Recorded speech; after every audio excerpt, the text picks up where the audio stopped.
성경 일독을 위해서 오늘 함께 읽어나간 하나님 말씀은 여호수아 16장부터 18장까지의 말씀입니다. 16장은 요셉의 두 아들인 므낫세와 에브라임 지파가 땅을 분배받는 내용입니다. 원래 야곱의 12아들은 요셉으로 한 명이 되어 있었지만 레위 지파가 특별하게 하나님께 부름을 받음으로써 요셉의 두 아들인 므낫세와 에브라임이 한 지파의 몫을 감당하게 됩니다. 요셉이 특별한 아들이었죠. 그래서 이 요셉의 두 아들들이 한 지파를 이룰 만큼 하나님께 많은 복을 받았던 것이 바로 이 므낫세와 에브라임 지파입니다. 그들이 하나님이 주신 은혜로 힘을 갖고 있었는데도 오늘 이 16장과 17장을 보시면 그 땅에 있는 가나안 사람들을 쫓아내지 않았다라는 표현이 나오고 있습니다. 16장 10절을 보시면 에브라임 지파 먼저 나오는데요. 그러나 그들이 게셀에 사는 가나안 사람을 쫓아내지 않았으므로 가나안 사람들이 오늘날까지 에브라임 지파와 함께 살며 종 노릇을 하고 있다라고 성경은 지적하고 있습니다. 그들이 가나안 사람을 쫓아내지 않았습니다. 쫓아낼 힘이 있었음에도 그들은 가나안 사람을, 하나님은 분명히 그들을 쫓아내고 몰아내고 온전하게 거룩함을 지키라고 명령하셨는데 그들이 쫓아내지 않은 이유는 종을 삼기 위해서였습니다.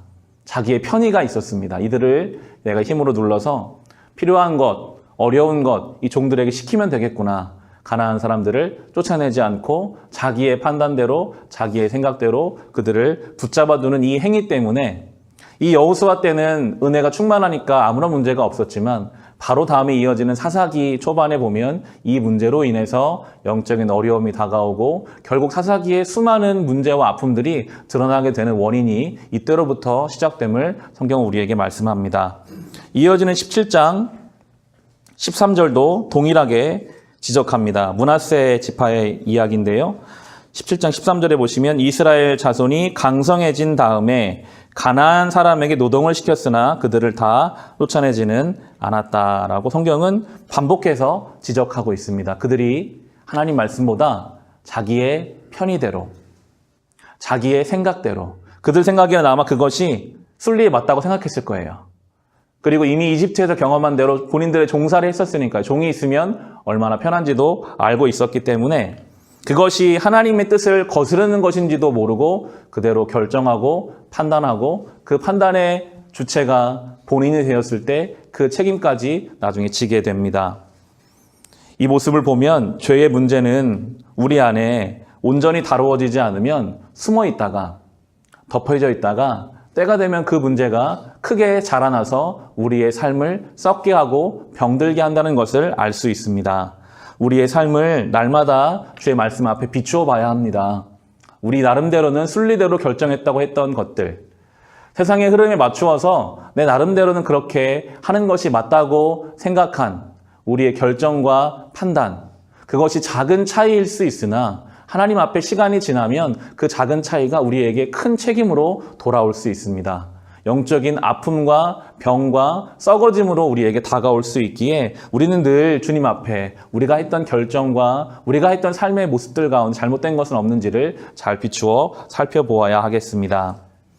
하나님이 주신 은혜를 충만하게 받았던 이 요셉의 자손들, 므낫세와 에브라임 지파는 하나님께 받은 은혜가 많은 것과는 다르게 그들의 그 은혜에 합당한 삶을 살지 못하고 있었습니다. 우리 14절을 보시면요. 17장에 14절을 보시면 요셉 자손이 여호수아에게 말하였다. 주님께서 지금까지 우리에게 복을 주셔서 우리가 큰 무리가 되었는데 어른께서는 왜 우리에게 한 번만 제비를 뽑아서 한 목만 유산으로 가지게 하십니까? 라고 와서 묻습니다.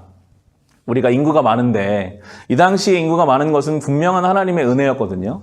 하나님께 받은 은혜가 많은데도 자기들에게 주신 몫이 작다라고 불평하고 있습니다. 이어지는 본문을 읽어보시면 여호수아는 그들에게 하나님이 너희에게 그런 은혜를 주신 것은 그 힘을 가지고 땅을 더 차지하고 몫을 더 늘리라고 주신 것이니 맡겨진 삶의 은혜를 온전하게 성실하게 이루어가며 살라라고 이야기합니다. 15절을 보시면 그렇게 대답하죠. 여호수아가 그들에게 말하였다. 당신들이 큰 무리이어서 에브라임 산간 지방이 당신들에게 작다면 거기에서 브리스 사람과 르바임 사람의 땅이 산림지대로 올라가서 그곳을 개간하시오라고 말하는데 그들은 또 핑계를 댑니다.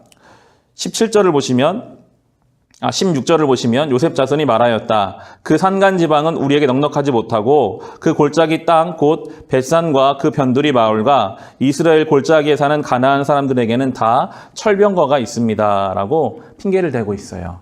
우리가 올라가고 싶지만 그 땅에는 강력한 대적들이 살고 있다.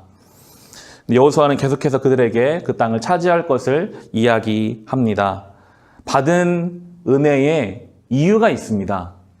그들에게 하나님이 은혜를 주신 이유, 많은 인구수를 허락하신 이유는 그 힘을 가지고 맡겨진 가나안 땅의 정복을 계속해 나가라는 뜻이었는데 그것을 잘 알지 못하고 있을 때 하나님이 세워주신 영적 지도자인 여호수아를 통해서 너희가 받은 은혜의 이유가 무엇인지를 잘 생각해라. 왜 우리는 인구가 많은 땅이 적습니까? 이게 아니라 인구가 많으니 이제 이 좁은 땅을 벗어나서 더 많은 은혜의 확장을 이루어가라는 주님의 뜻을 가르쳐 주었고 그대로 이제 실행하게 됩니다. 오늘 이 여호수아의 모습을 보면서 우리가 하나님께 받은 은혜의 의미조차 제대로 알지 못하고 오히려 그 상황 속에서 한숨 쉬고 불평하고 불만하고 있을 때 여호수아라는 지도자가 와서 그 의미를 해석해 줌으로써 삶이 변화되게 됩니다. 이것이 하나님이 우리에게 주신 은혜고 이걸 가지고 나아가야 하는구나. 똑같은 상황인데 그것을 어떻게 해석하고 어떻게 바라보느냐에 따라서 완전히 그 삶이 달라지는 것을 봅니다. 여호수아라는 영적인 지도자가 있는 것이 이스라엘에게는 큰 복이었죠. 이 시대에 우리에게는 여호수아와는 비교할 수 없는 성령께서 우리의 지도자가 되어 주십니다. 그분이 보혜사, 우리를 도우시는 하나님의 영이셔서 마치 우리가 오늘 이 요셉 지파처럼 하나님 나는 지금 왜 이렇습니까? 왜 내 삶은 좁습니까? 답답합니까? 왜 철병거가 우리 앞에 막고 있습니까? 우리가 상황 속에 주저앉아 있을 때 성령이 우리 안에 오셔서 우리의 삶을 읽어주실 때 이것이 내가 받은 은혜의 이유고 내가 앞으로 어떻게 살아가야 하는가 하는 것을 깨닫게 하시는 그 성령의 도우심이 우리에게 있기를 소망합니다. 날마다 그 성령의 인도하심을 받는 인생은 받은 인생의 의미를 해석할 수 있고 우리가 어떻게 가야 할지를 깨닫게 되는 큰 은혜를 경험하게 될 것입니다. 바라기는 우리 교회와 우리 성도님 한 사람 한 사람이 여호수아처럼 좀 되셔서 여호수아가 누군가의 삶을 인도하잖아요. 이어지는 18장에도 이제 나오게 되거든요.